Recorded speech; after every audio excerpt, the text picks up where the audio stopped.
Undecided. Straight to your calls on this. Let's welcome Henry, new caller in Exeter. Henry, good to speak to you. Afternoon. Good afternoon, Ben. First-time caller, as I say, and I would just like to point out, I mean, as of right now, I'm totally unconvinced by Keir Starmer, but I think the execution of Rishi Sunak's announcement yesterday was just disgraceful and has thrown me completely off him. I think it's a huge gamble, of course. I see it as Rishi choosing political suicide over political obliteration, effectively jumping before he is pushed. It seems to me he's putting his premiership out of misery in a job that he is enjoying less and less. And the reason I say that is because if he is to win, it would kind of obviously require the biggest ever turnaround in the polls that we have ever seen and an unprecedented fifth term in office for the Conservatives.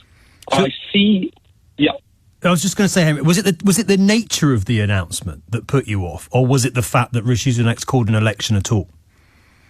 No, I think it's the nature and the content of his speech. I mean, I see why, and his decision to pick the 4th of July, I see why he did it. Of course, a summer election, you've got that feel-good factor. In practical terms, it's easier to campaign door to door, and I think that suits the Conservatives. Of course, it was on the back of the best economic data that he's received, and I think the main reason, which much of the media has downplayed, was his decision to try and stop the resurgence of reform.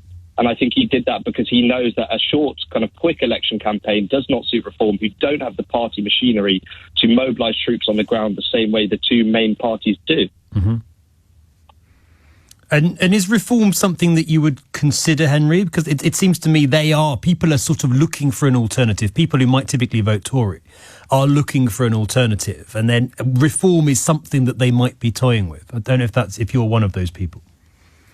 Absolutely. So, I mean, that's kind of what I'm getting at, is that until 2 days ago, absolutely, it's something I would have considered. Right. But now we had the announcement, which I think was a smart move by Sunak, because, as I say, it leaves Reform less time to mobilise the troops they need, and it's something that suits the two main parties more. And I think now Farage deciding he's not going to stand, and I think that has a kind of negative 8 or 9 point impact in the polls, and consequently even more. You think it'll be that significant? Interesting.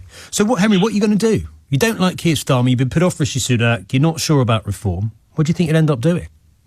I'm not sure, Ben. I'm open to your advice, but not for me to give you advice. I'm only young, so I'm not sure. So I'm going to keep following and think about it. When you say you'll keep following, what is it that you'll be keeping a particular eye out for to help you make your mind up?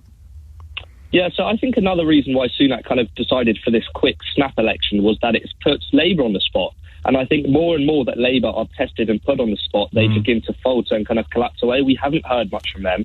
And I think it was a smart move in Rishi in that sense, because it puts them on the spot, and I think that's when their cracks begin to open. So I'm going to be seeing what Labour put out, see if they announce some real policy, because I think a lot of people like me aren't fully convinced by Starmer. Yep, you're certainly right there. I think the polls show that, and yet they're still 20% ahead, so he's doing something right, isn't he? Henry, lovely to talk to you. Thank you for calling in. Let's talk